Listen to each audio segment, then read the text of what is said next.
Good morning friends, welcome back to my channel Susmita's time story. কেমন আছো সবাই? আশা করবো ভালোই আছো। এখন বাজে ঘড়িতে 8টা 10 মিনিট বাকি রয়েছে। তো আজকে হচ্ছে রবিবার। তো সকালবেলায় ঘুম থেকে উঠে বাইরে দুয়ারে জল দিয়ে এসে এই যে চা নিয়ে বসে পড়েছি। আগে চা খাবো, তারপরে কাজকর্ম করব। তো আজকের ইন্ট্রোটা তোমাদের সামনাসামনি আমি দিলাম।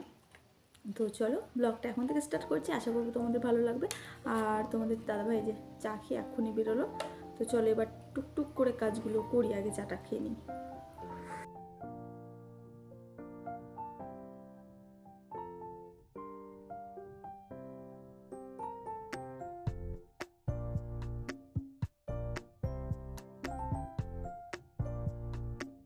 তোমাদের দাদাভাইকে চা করে দিলাম, তো ভাবলাম যে একই হাতে আমিও খেয়ে নিই, আবার কখন করবো।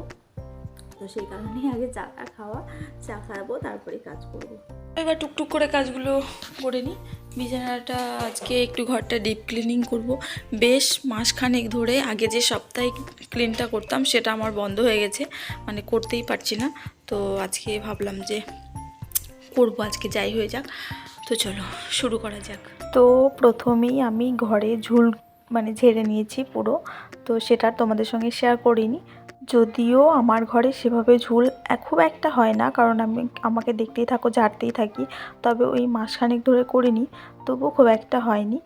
তাও একবার করে ঘুরিয়ে নিলাম আর কি, আমার ফুল ঝাড়ুটা দিয়ে। তো তারপরে এবার ফার্নিচারগুলো একে একে একদম পুরো ডিপ ক্লিন করবো।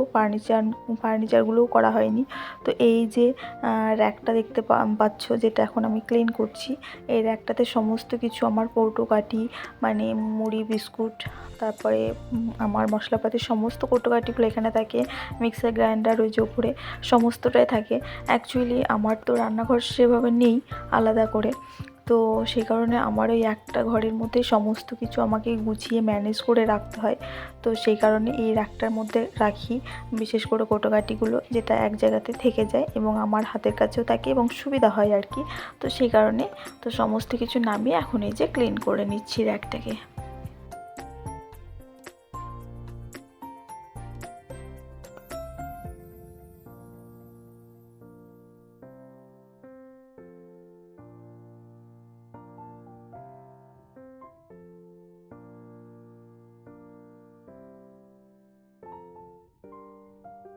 তো মোটামুটিভাবে র্যাকটা ক্লিনিং এবং গোছানো কমপ্লিট হলো।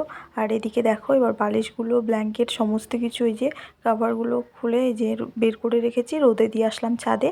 তারই মধ্যে একটুখানি গ্যাসে প্রেসারে করে আলু, তারপরে তোমার গাজর, তারপরে বেগুন, কপি, যা যা ঘরে সবজি ছিল, একটু মসুরির ডাল দিয়ে প্রেসারে সিটি মেরে নিয়েছি 3টে, সেদ্ধ ভাত আর কি। এখন সেটাই ঘি দিয়ে এই যে মাম্মামকে খাইয়ে দেবো, এখন 9:30 বাজে, তাই এখন নিয়ে চলে এসেছি ওকে খাওয়াতে।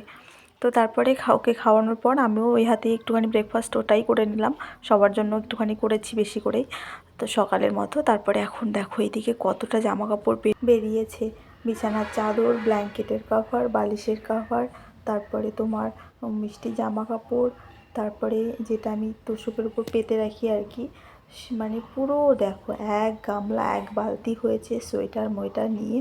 তো যাই হোক এগুলো এখন কাচবো।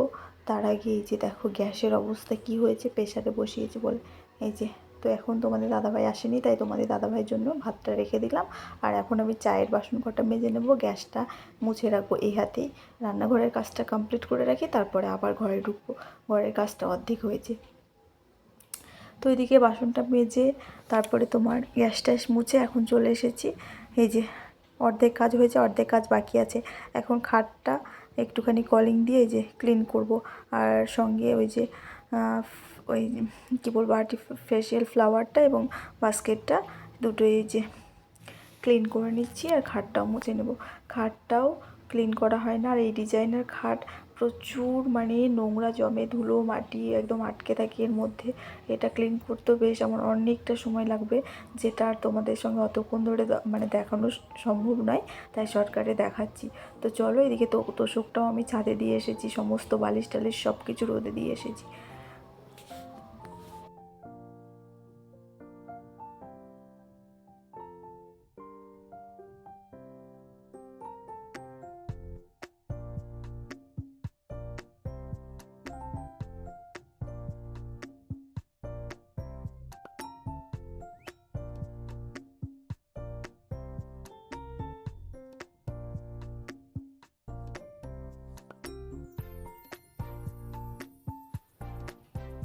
তো খাটটা তো ডিপ ক্লিন করা হলো, এবার আলমারিটা করে নেব।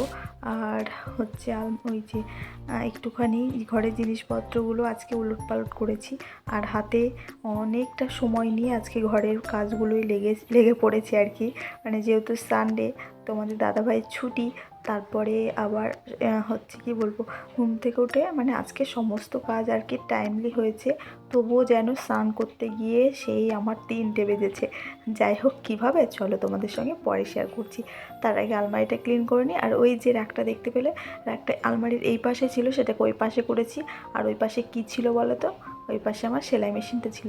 সেলাই মেশিনটাকে এই দিকে খাটের এই পাড়ে করে রেখেছি, কারণ ওইখানে না আলো যায় না, সেলাই করতে প্রচুর প্রবলেম হয়, তো সেই কারণে ওটাকে আজকে সরালাম। তো ফাইনালি আমার ঘর একদম জেরে মুছে পুরো কমপ্লিট করেছি, যদিও পুরোটা তোমাদের সঙ্গে শেয়ার করতে পারিনি। তো এই যে দেখো, সেলাই মেশিনটা এই পাড়ে রেখেছি, আর এই যে র্যাকটাকে ওই পাড়ে রেখেছি। তো এখানে রেখে কেমন লাগছে, ভালো লাগছে না আগে যেখানে ছিল সেখানেই ভালো লাগছিল? আমাকে কমেন্ট করে জানিও। আর গাছগুলোকে আজকে একটু জল দিয়েছি, মানে স্নান করিয়ে দিয়েছি আর কি। তো যাই হোক, সব কাজ একদম কমপ্লিট ঘরের। এবার যাব কাছাকাছির দিকে। আর এদিকে তোমাদের দাদাভাই চলে এসেছে চিকেন নিয়ে। তো যাই হোক, এখন আমার কাছাকাছি কমপ্লিট হয়ে গেছে। তো অনেকটা কাছাকাছি করেছি, তাই তোমাদের দাদাভাইকে বললাম যে একটুখানি আমাকে ছাদে দিয়ে আসো, গামলাটা আমি মেলে দিই। তো এই যে, আর বালিশগুলোকে চেয়ারে রেখে গেছি। আর এই বস্তাটাই দেবো বলে বস্তাটা কেচেছি, তো শুকিয়েছিল না, তাই আর তখন দেওয়া হয়নি। এখন বস্তাটা শুকিয়ে গেছে, এবার বস্তার উপরে বালিশগুলোকে ফেলে দেবো, আর মানে শুকাতে রোদে দেবো আর কি। আর ওই যে তোষকটাও দিয়ে গেছি ছাদের উপর ঝাড় দিয়ে। এবার জামা কাপড়গুলো একে একে সমস্ত মেলে নিই, চলো ফটাফট। তারপরে আবার রান্না বান্না আছে দুপুরে। তো আজকে যেহেতু মানে সানডে, তো যাই হোক আজকে কিছু করবো না, জাস্ট শুধু চিকেন আর ভাত, আর কিচ্ছু করবো না এক্সট্রা। তো চলো, তোমরা ব্লগটা কন্টিনিউ করো। আর আমার চ্যানেলে যদি তোমরা নতুন হয়ে থাকো, তাহলে অবশ্যই চ্যানেলটি সাবস্ক্রাইব করে পাশে থেকো। আর ভিডিও অবশ্যই ফুল ওয়াচ মানে করবে আর কি, কারণ তারপরে যদি তোমাদের কিছু ভালো লেগে থাকে তাহলে ছোট্ট করে একটা লাইক করে দিবে, কারণ তোমাদের করা একটা লাইক আমাকে নেক্সট ভিডিও বানাতে অনেক অনেক বেশি মোটিভেট। তো চলো, এখনকার মতো সমস্ত কাজ মোটামুটি কমপ্লিট হলো। আর এই দিকে দেখো, সমস্ত মশলাপাতি জোগাড় করে এই যে তোমাদের দাদাভাইকে রান্না করতে বসিয়ে দিয়েছি। বললাম যে তুমি রান্নাটা করো, আমি স্নান করে আসি। তো এখানে ভাতও করে ফেলেছে, আর এখানে এই যে চিকেনটা করছে এখন।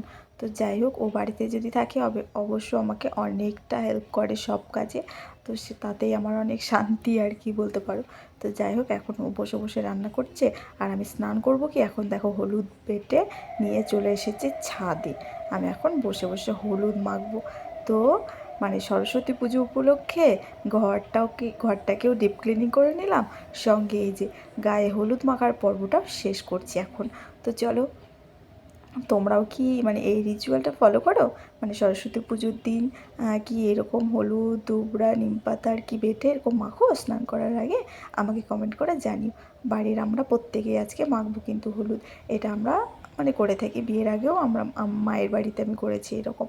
তো যাই হোক, আমি এখন মাখছি, মিষ্টিকে স্নান করানোর সময় মাখাবো, মানে এখনই মাখাবো, স্নান করাবো। আর তোমাদের দাদাভাই রান্নাটা করে তারপরে মানে স্নান করবে মেখে।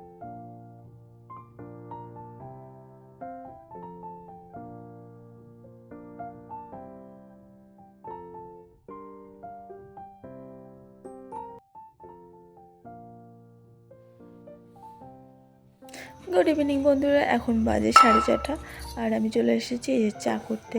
আজকে যেহেতু চিকেন রান্না হয়েছে, তাই মিষ্টি আজকে মানে দুপুরবেলায় চিকেন দিয়ে ভাত খেয়েছে, আর দুধটা আজকে খাইনি, তো সেই কারণে দুধ অনেকটাই রয়েছে। তো চলো একটু দুধ চা করে নিই। আর জানো তো আজকে কি হয়েছে? সকালবেলায় যখন আমি চায়ের বাসন কটা মাজছিলাম, তখন আমার হাত থেকে জানি না কিভাবে পড়ে ওই দুটো কাপ পুরো ভেঙে গেছে। জানি না কোন বিপদের সংকেত, কী যে বিপদ আসতে চলেছে বুঝতে পারছি না। তাই এই কাজের গ্লাস মানে চায়ের গ্লাস দুটো বের করলাম আবার। তো যাই হোক, ওই কাপগুলো আমার ভীষণ পছন্দের ছিল, ভেঙে গেলে আর কী করা যাবে। কোন যে বিপদের সম্মুখীন হতে চলেছি সেটাও বুঝতে পারছি না। তো ফাইনালি দিকে আমাদের চা রেডি, আমার, তোমাদের দাদা ভাইয়ের, আর এটা হচ্ছে মায়ের জন্য করেছি আজকে। তো চলো চাটা খেয়ে নিই। আর আজকের ব্লগটা এখানেই শেষ করছি। তো তোমাদের আজকের ব্লগটা কেমন লাগলো কমেন্টে জানিও। চ্যানেলে নতুন হলে সাবস্ক্রাইব করে পাশে থেকো। দেখা হচ্ছে পরের ব্লগে।